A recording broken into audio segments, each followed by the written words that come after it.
सास का मायका प्रेम। रिद्धि की सास को हर वक्त अपने मायके का गाना गाने की आदत थी। अरे बस करना माँ, मामा का ये किस्सा तो 50 बार पहले भी सुना चुकी है। अरे हाँ, तो क्यों ना बताऊं। तेरे चाचा तो उस वक्त हाथ झाड़ कर खड़े हो गए थे। तब मामा ही था तेरा जो आगे आया और मदद की। देखो अब ठीक है ना, जो हो गया सो हो गया। क्यों एक बात को हमेशा गाती रहती हो।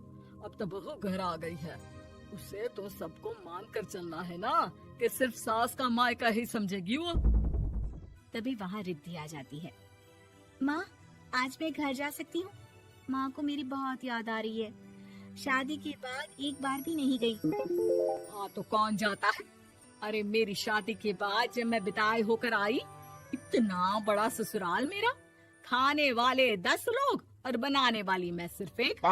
ऐसा लग रहा था जैसे सिर्फ खाना बनाने के लिए ही ब्याह किया है।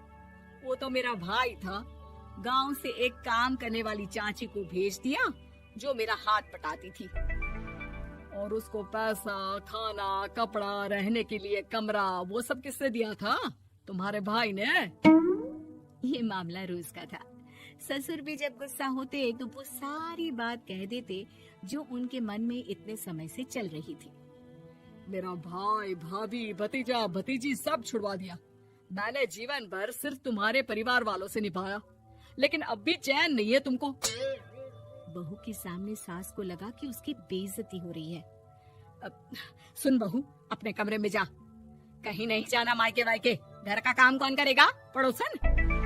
बहू समझ जाती है मामला गर्म चल रहा है। कमरे में जाने में ही भलाई है। कमरे में क्या है? तुम्हारी माँ हर वक्त चिक चिक चिक चिक करती रहती है। कल ताई मिली थी तुम्हारी मुझे, लेकिन मजाल है सासू माँ की उन्होंने एक बुराई की हो, लेकिन सासू माँ हाँ, जब देखो तब ससुराल के लोगों की बुराई करती रहती है। बेचारे पापा जी कितना मिस करते हैं अपने घर वालों को। मेरा तो बड़ा मन करता है कि ताऊ जी, चाचा जी और सब मिलकर रहे, ना साथ रहे लेकिन आना जाना तो ठीक से रखे। हिंदुस्तान और पाकिस्तान एक हो सकता है, लेकिन चाचा और ताऊ के परिवार के साथ हम लोगों का मिलन ना जी ना, कभी नहीं हो सकता। ये बात है। देखिए मेरे साथ ना ज्यादा चैलेंज मत करिएगा। ऐसा कोई काम नहीं है जो मैं नहीं कर सकती। ससुर जी जो कि बहू की बात सुन रहे थे सामने आ जाते हैं। अरे बेटा, तू ये कर सकती है तो प्लीज मेरा परिवार किसी तरह मुझसे मिलवा दे।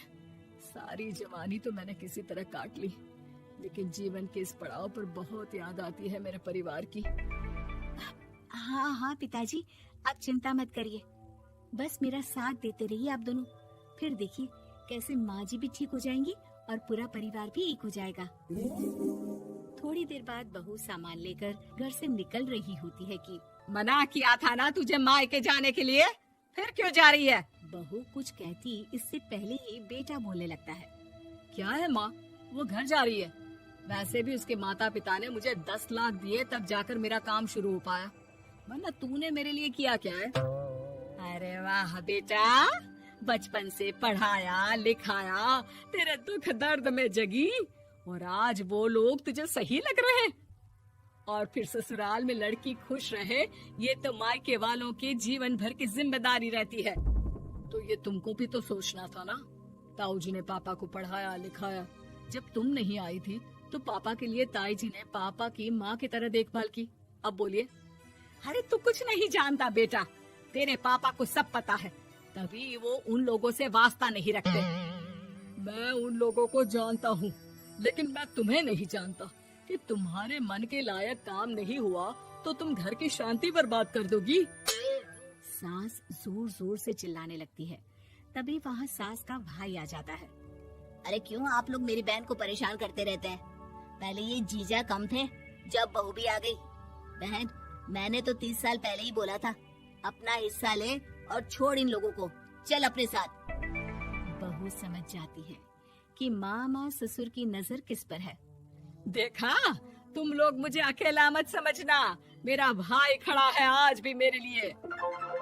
बहू मायके जाती है और आते वक्त साथ में एक नौकरानी ले आती है। अरे बहू, कुछ खाने को दे दे। अरे आंटी, क्यों भाभी को परेशान करती रहती हो? उनके भाई ने मुझे जिम्मेदारी दी है। किसी भी चीज की परेशानी नहीं होनी चाहिए भाभी को। जो चाहिए मुझे बोलने का। आय हाय, बहू के मायके वालों का इतना दखल। ये मेरा घर है, कोई कल का आए इसे पूरा कैप्चर कर ले, ये बर्दाश्त नहीं होगा मुझसे। क्या हो गया सासू माँ? क्यों सुबह सुबह चिल्ला रही हैं? चमेली, ओ चमेली, क्या कहा था मेरे भाई ने तुझे? अरे दीदी बहुत तेज है आपकी सासू माँ। मैंने तो बोला कुछ चाहिए तो मांग लो मुझसे। अरे निकल यहाँ से, घर को रेलवे स्टेशन बना रखा है, जो देखो वो घुमा जा रहा है यहाँ से वहाँ। ये कहीं नहीं जाएगी। ये जाएगी तो घर का काम कौन करेगा? मैं। हाँ, और क्या करती है बहुएं?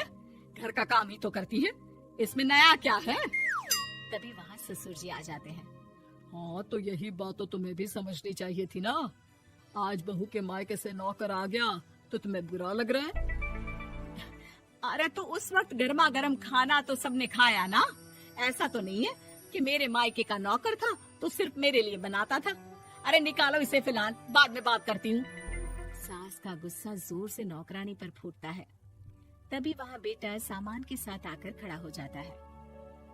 चलो रिद्धि, तुम ठीक बोलती हो। मेरी माँ को तो हम लोगों की कोई फिक्र है ही नहीं, ये तो सारा दिन सिर्फ अपने बारे में सोचती है। और देखिए, मैं अब से कह रही हूँ कि अब से इस घर की तरफ आपको देखना भी नहीं है। नहीं आना आज के बाद इन लोगों से मिलने। हाँ, बस कभी कभी दिन में 2 बार मिलने आ जाओ। नहीं, बिल्कुल नहीं। ससुर झूठा नाटक करते हुए। मेरी बीवी ने मुझे मेरे ही परिवार से दूर कर दिया, आज बहू मेरा इकलौता बेटा दूर कर रही है। हाय, कैसे जीऊंगा मैं? वाह, वो भाई जो आपको बेटे की तरह मानता था, उन्हें छोड़ने में तो दुख नहीं हुआ। आज खुद का बेटा छोड़कर जा रहा है तो कैसे जीऊंगा? बड़े आए। अब सास समझ चुकी थी कि उससे गलती क्या हुई है। मुझे माफ कर दे बहू, अब मेरी समझ में आ गया कि अपनों से दूर कर बीवियां पति का भला नहीं बल्कि उन्हें जीवन में अकेला कर रही है। मुझे माफ कर दे, मैं अब सबसे माफी मांग लूंगी। ससुर जी दूर से बहू को थम्स अप दिखाते हैं।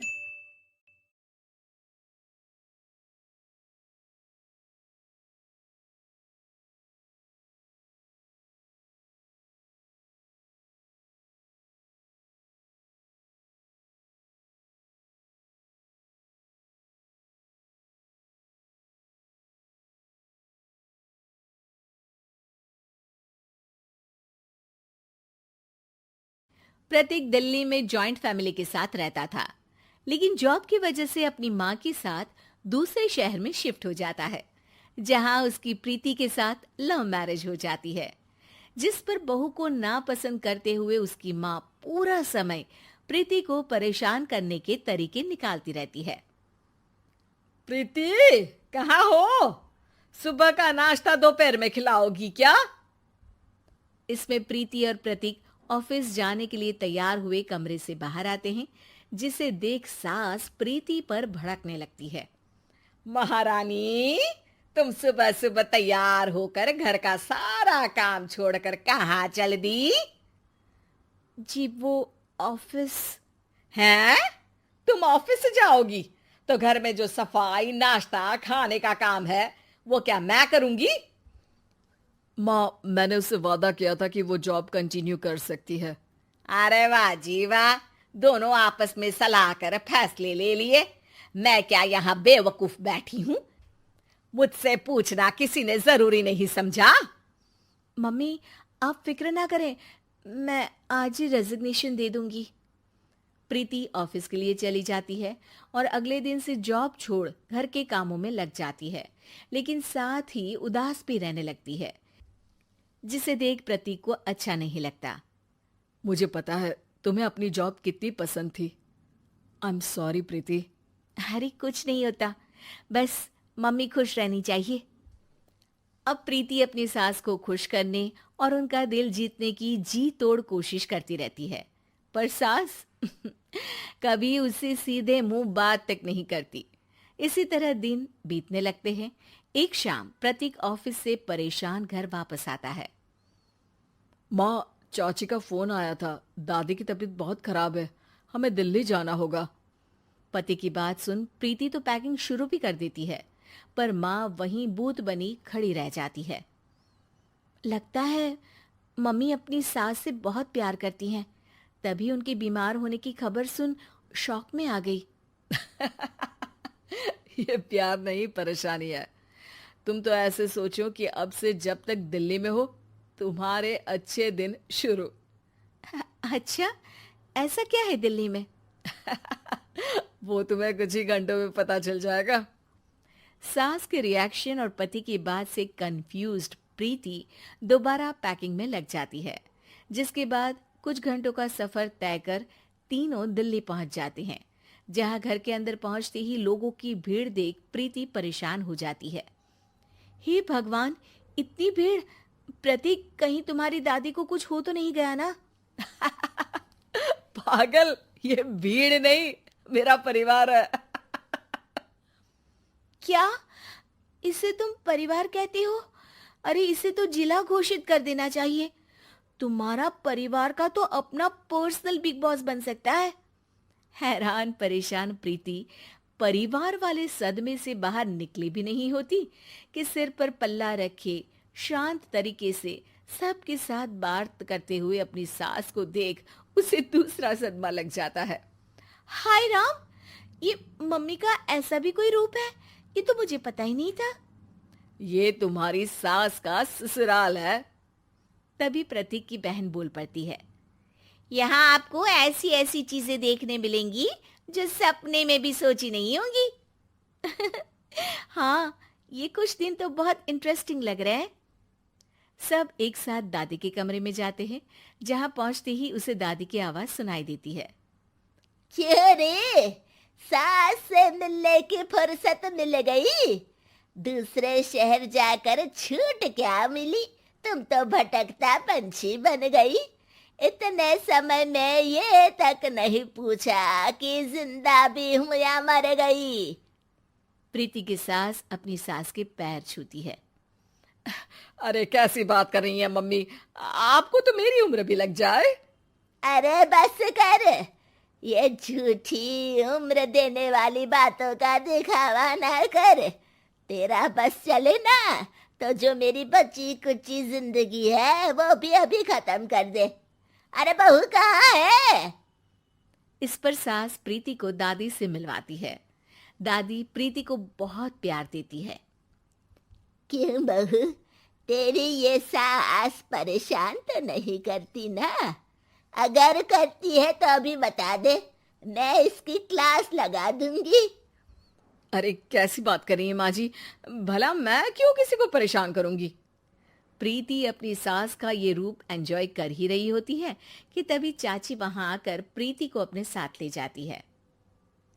सास की क्लास लगते देख जो खुशी मिल रही थी वो तुम्हारे चेहरे से साफ पता चल रही थी, इसीलिए ले आई, क्योंकि अगर उन्हें पता चल जाता तो तुम्हारी खैर नहीं थी। थैंक यू चाची जी। चाची और प्रीति घर में झूले पर बैठी बात कर ही रही होती है कि उसकी सास भी वहां आ जाती है। मतलब यहाँ सारा काम मैं करूं और तुम बैठी हंसी ठिठोली करो? अरे चलो जाओ, खाना बनाओ। सास प्रीति को डांटकर काम करने भेज देती है, जिसे दादी देख लेती है और एक बार फिर सासू माँ की क्लास लग जाती है, जिसे पूरा परिवार मजे से खड़ा होकर देखने लगता है। क्यों रे, मैंने तुझे काम बोला और तू उस बच्ची को परेशान कर रही है? सास की कोई इज्जत रह गई है इस घर में या नहीं? यहाँ खुद की सास होते हुए भी ज्यादा बड़ी बन रही है। अब नहीं मम्मी जी, मैं तो बस थोड़ी मदद के लिए बोल रही थी। सास रसोई में जाकर काम करने लगती है और दादी प्रीति को लेकर वहां से चली जाती हैं। इसी तरह एक हफ्ता बीत जाता है, जिसमें दादी अपनी बहू को डर, इज्जत और प्यार का फर्क समझाती रहती है और प्रीति उसका मजा लेती है। वापस जाते हुए दादी प्रीति और उसकी सास दोनों को अपने पास बुलाती है। मेरी बहू जिद्दी और अड़ियल है, इसलिए उससे हमेशा सही काम करवाने के लिए मुझे सख्ती करनी पड़ती है। लेकिन तुम्हारी बहू अच्छी है। तेरी खुशी के लिए वो अपनी जॉब और सपने भी छोड़कर घर में बैठी है। अपनी बहू के साथ प्यार से रहो। और प्रीति, अगर अभी भी तुम्हारी सास परेशान करे ना, तो फिर तुम्हें पता चल ही गया है कि शिकायत कहाँ करनी है। जी, अपनी सास के ससुराल में उनकी सासू माँ के पास।